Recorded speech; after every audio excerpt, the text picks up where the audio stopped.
Hi, Dr. Marcia here with the 4 things you should never say to somebody who's depressed. And the reason you shouldn't say these things is because they're likely to make the depressed person feel a whole lot worse. The first thing not to say is snap out of it. The person can't snap out of it. Depression is a mental illness, and they need mental health help in the form of medication and psychotherapy most often. The second thing you should never say to a depressed person is, "You brought this on yourself."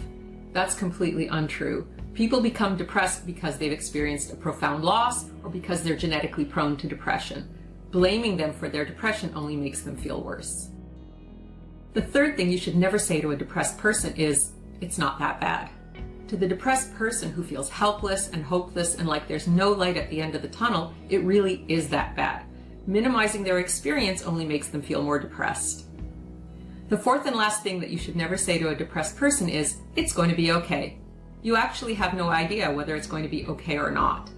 Telling the depressed person that it's going to be okay will make them lose their trust in you because they don't know if it's going to be okay at all. The depressed person doesn't need your cheerleading right now. They need your empathy and support. If you avoid saying these 4 things to someone who's depressed, you're a lot less likely to make them feel worse. And by the way, the most important thing you can say to a depressed person is to acknowledge their suffering and validate their need for treatment. That's a much more helpful thing you can do for a depressed person.